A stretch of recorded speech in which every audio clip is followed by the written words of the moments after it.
Dans cette vidéo, nous allons consacrer notre temps à procéder à l'enregistrement des voix off que nous avons précédemment écrites en commentaire dans notre document PowerPoint. Donc ici, ma première diapositive, je n'ai pas ni de voix ni de son, donc il n'y a pas de commentaire inscrit. Par contre, dans ma deuxième diapositive qui est ici, j'ai bien inscrit un jingle, c'est-à-dire que j'aurai un jingle, un petit son qui viendra, tout simple, égayer l'ouverture du diaporama, du module. Et dans la foulée, j'aurai, une fois que le jingle sera terminé, j'aurai ici ma voix off qui aura été enregistrée précédemment. Alors le jingle, nous l'enregistrerons plus tard.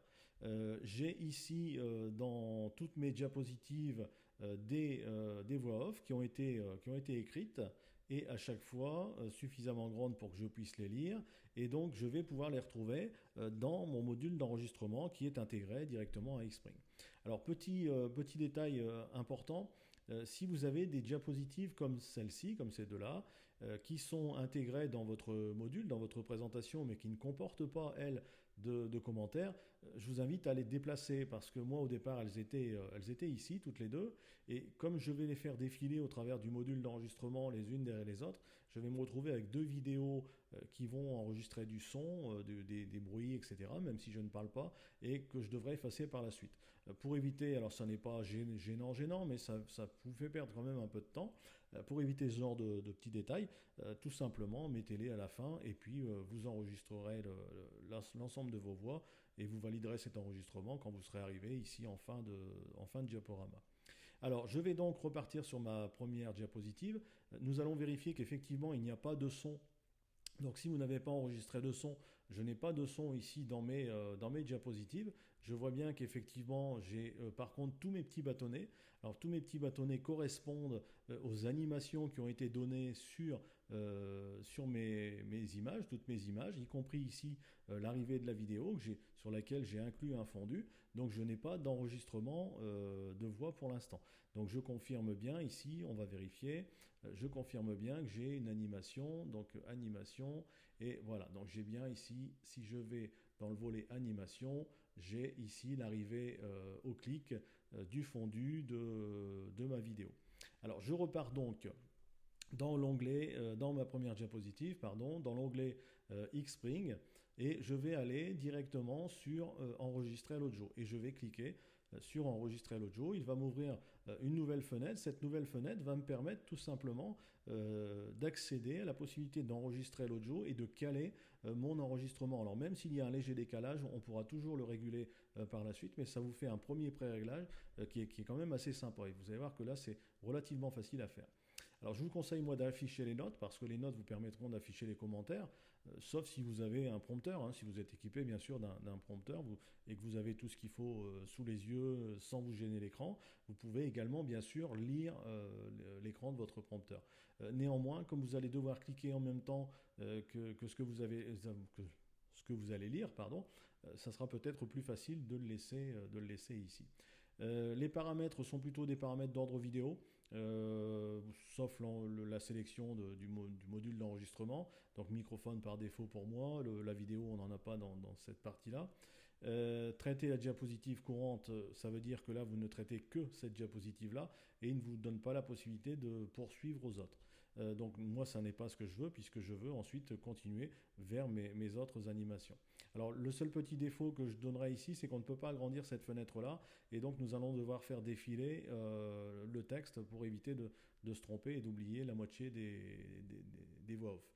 Alors je reprends et donc je commence l'enregistrement et je vais déclencher toutes mes animations à chaque fois que je vais cliquer et vous verrez le petit dessin ici qui s'affichera sur cette partie-là à chaque fois que je cliquerai pour déclencher une animation. Alors donc je commence et je ne fais plus d'autres commentaires jusqu'à la fin de l'enregistrement. Bienvenue dans ce cours consacré aux accidents de la circulation et notamment ceux qui concernent les véhicules poids lourds. Les accidents de la circulation en France, en 2014, ont causé la mort de 3 384 personnes. Cela représente en moyenne 10 décès par jour.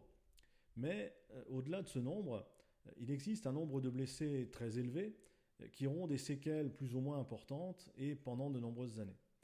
Ce nombre s'élevait en 2014 à plus de 73 000 et le nombre de personnes hospitalisées était alors de plus de 26 000. Une grande partie des accidents mortels a lieu sur des routes hors agglomération, le plus souvent sur des lignes droites et par beau temps.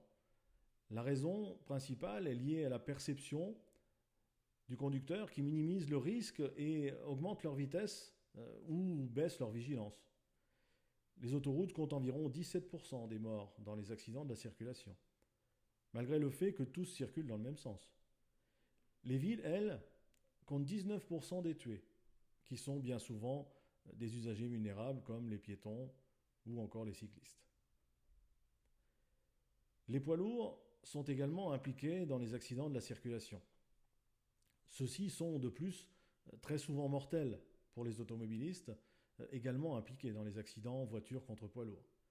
Un tué sur deux est un automobiliste. Cela représente en France 465 morts,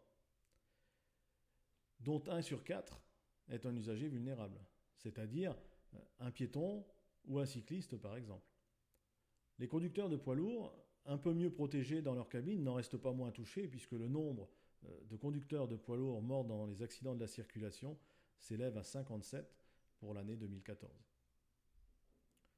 Les accidents dans lesquels sont impliqués les véhicules lourds sont généralement liés à une vitesse excessive non adaptée à la situation dans laquelle ils circulent. Mais comme dans cette vidéo, où un véhicule va se mettre en portefeuille suite à une vitesse trop élevée sur une chaussée mouillée.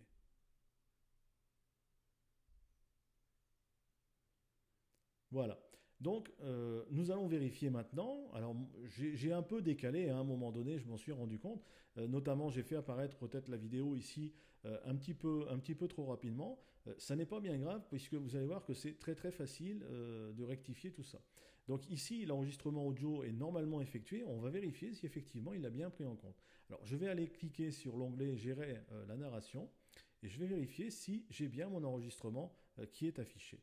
Et effectivement, ici, je vois que cette fois-ci, j'ai tous mes petits bâtonnets qui représentent mes animations et ici, mon enregistrement audio. Alors, je vais écouter pour voir ce que ça donne. Donc, mon curseur de lecture est ici, donc qui correspond à chaque fois à la diapositive et je vais vérifier.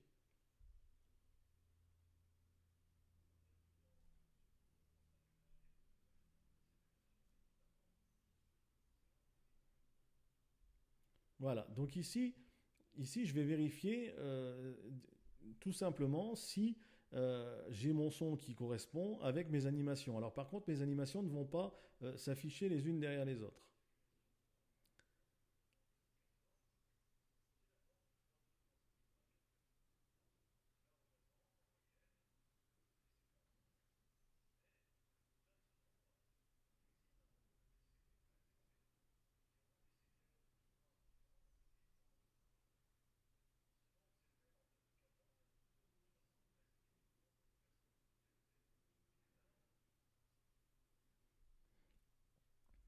Voilà, alors je fais une première pause. Si maintenant, donc ça ne va pas toujours, bien sûr, tomber de manière très exacte, hein, puisque pendant l'enregistrement, on peut avoir un peu de décalage, un temps de réaction qui soit un plus ou moins long, on peut se laisser surprendre par ce qu'on est en train de lire, etc. Alors, si on a besoin de décaler, ça n'est pas bien difficile. Ce qu'on va faire, on a deux possibilités. Alors, je vais, par exemple, décaler ici. Alors, je sais que ça correspond à ma deuxième animation qui est par exemple mon soleil. Alors je vais mettre mon casque pour pouvoir entendre, parce que là je n'ai pas mis le casque, donc je n'entends pas bien l'audio, donc excusez-moi pour les éventuels bruits. Voilà. Donc je suis équipé de mon casque, ce qui va me permettre de décaler. Alors j'ai mon soleil, on va vérifier, je ferai une pause quand il me dira beau temps.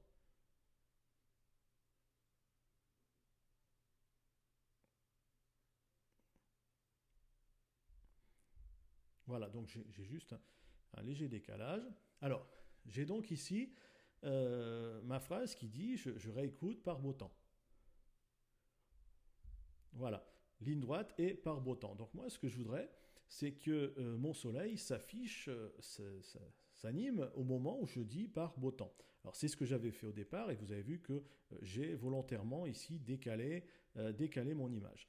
Alors comme le soleil, je sais que ça correspond ici à cette image-là, je sais que ma phrase, je vais recaler ma phrase correctement et je vais essayer de m'arrêter exactement par beau temps. Voilà. Et là, je voudrais que très exactement à ce moment-là, mon soleil s'affiche. Alors là, c'est très très très simple. Vous avez ici une petite étoile et quand vous passez la souris dessus, vous avez un petit onglet qui vous dit paramétrer l'animation suivante. Si je clique dessus, regardez ce que va faire l'animation suivante, c'est-à-dire celle qui vient juste après. Elle va tout simplement venir se positionner à l'endroit où se trouve mon curseur. Donc je vais cliquer, regardez le petit bâtonnet ici, je vais cliquer dessus et clac, mon animation s'est positionnée très exactement là où je le désirais. Donc vous voyez que c'est très très très facile. Alors je peux recommencer, je peux déplacer, alors ce n'est pas bien grave, je vais déplacer, voilà, donc je sélectionne mon animation, je vais m'arrêter encore une fois à beau temps.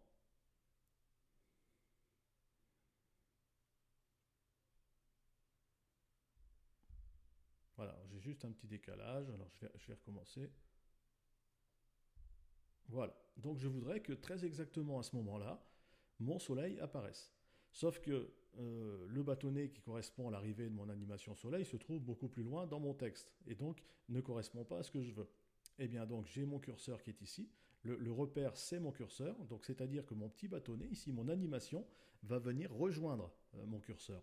Donc je vais sur l'étoile, paramétrer l'animation suivante et mon petit curseur, clic, est venu se positionner tout simplement, tout seul comme un grand, très exactement à l'endroit où je voulais qu'il s'anime. Alors je vais maintenant enregistrer tout ça et on va vérifier. Alors je fais sauvegarder et fermer. Je vais aller ici dans aperçu et on va faire une publication, alors pas une publication mais un aperçu de notre diapositive pour voir si effectivement ça correspond bien. Alors aperçu des diapositives sélectionnées. Non, pardon, je vais annuler parce que je n'en ai fait qu'une. Je vais faire aperçu de toutes les diapositives. Voilà. Donc on va juste lui laisser le temps de traitement. Alors ça vous donne aussi un ordre d'idée, hein, le temps de traitement. Bien sûr, il faut vous dire que c'est quand même relativement long. Donc j'ai quand même un ordinateur qui est équipé d'un processeur i5. Ça doit être 3 gigas et quelques, je ne sais plus exactement. Ça vous donne un ordre d'idée hein, aussi de ce que ça peut mettre comme temps de publication. Donc ne vous inquiétez pas. Si vous avez un ordinateur qui est plus puissant, eh bien sûr ça ira un peu plus vite. Si vous avez un ordinateur qui est moins puissant, ça prendra quand même un certain temps pour pouvoir visualiser la totalité de votre diaporama au travers d'Xpring. Lorsque vous effectuerez la publication, vous aurez exactement la même problématique et vous aurez d'autres logiciels dont on parlera un peu plus tard qui auront des temps de publication qui seront encore un peu plus longs. Donc vous voyez qu'il n'est pas encore terminé. Et pourtant, j'ai, comme je vous disais, un ordinateur qui est quand même très récent, hein, qui fait un peu plus de 3 gigas avec un i5. Aujourd'hui, on fait bien sûr déjà des processeurs plus puissants, mais tout va dépendre en fait du nombre d'animations que vous y avez intégrées, du nombre d'interactions, etc., etc. Alors, donc voyons un petit peu ce que ça donne. Donc ici, sur la première, normalement, il n'y avait rien.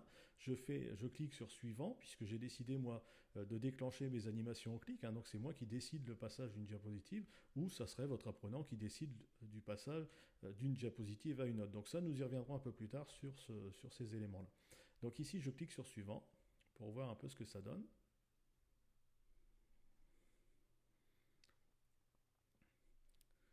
Donc là, j'ai bien mon enregistrement qui s'est effectué tout à fait normalement, comme si j'avais visualisé mon diaporama.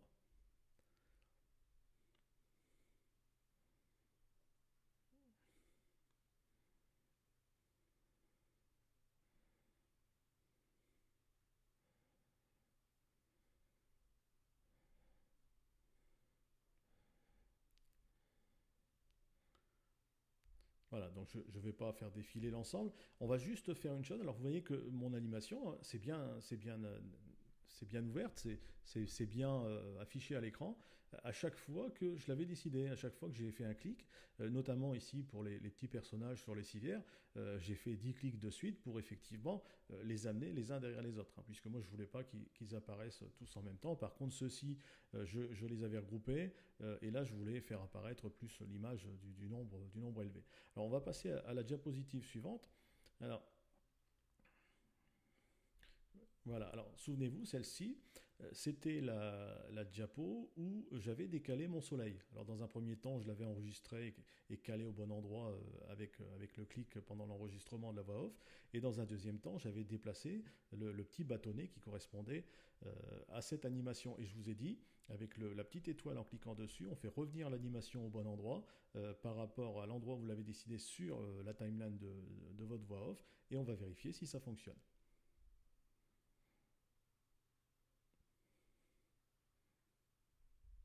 Voilà, vous voyez que mon soleil s'est affiché très exactement là où je l'avais décidé donc je vais fermer ça. Il s'est affiché très exactement là où je l'avais décidé ici dans ma timeline. C'est-à-dire que, alors de mémoire, je crois que c'était celui-ci. Je l'avais décalé, il est revenu se positionner. Donc je vous ai dit, quand vous voulez décaler une image, alors on peut le faire. On peut le faire, par exemple, je vais vérifier, je vais faire celle-ci. Je vais la décaler, alors je ne sais plus ce que c'est. Celle-ci, ça doit être l'agglomération. Je vais la faire apparaître juste après le soleil. Alors on va vérifier. Voilà, je vais la décaler juste un peu. Donc je recommence une fois, paramétrer l'animation suivante et je vais décaler mon animation suivante, c'est-à-dire donc ici, je vais décaler l'arrivée de mon panneau d'entrée d'agglomération. Je vais faire sauvegarder et fermé. Je vais visualiser alors uniquement cette diapo-là. Ça nous permettra de gagner un petit peu de temps. Donc je fais uniquement visualiser la diapositive sélectionnée. Donc là, bien entendu, ça va beaucoup plus vite et on va vérifier ça.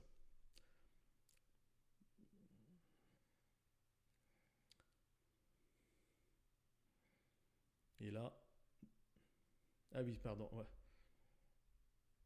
Voilà, alors j'ai juste dit une erreur. C'était le panneau d'autoroute qui arrivait avant le panneau d'entrée d'agglomération. Par contre, vous voyez que le panneau d'autoroute, alors je vais le relancer, il arrive bien trop tôt, hein, puisque je l'ai décalé.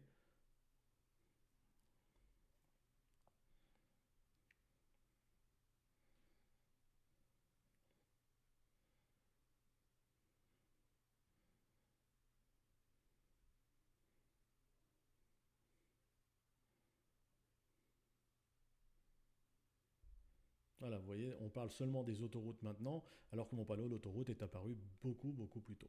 Donc voilà, ça c'était cette petite vidéo. Je voulais juste vous montrer comment enregistrer, procéder à l'enregistrement de vos sons, comment caler vos sons avec vos animations, d'où l'importance de ce que je vous avais dit dans la vidéo précédente. Il fallait impérativement commencer par d'abord enregistrer toutes vos animations, les enregistrer, c'est-à-dire les mettre en fonction dans l'ordre dans lequel vous voulez qu'elles apparaissent, et donc aussi écrire tous vos commentaires, toutes vos voix off à l'intérieur de vos documents. Puis je vous retrouve dans la prochaine vidéo qui vous permettra de continuer d'avancer dans la conception et la réalisation de vos modules de formation.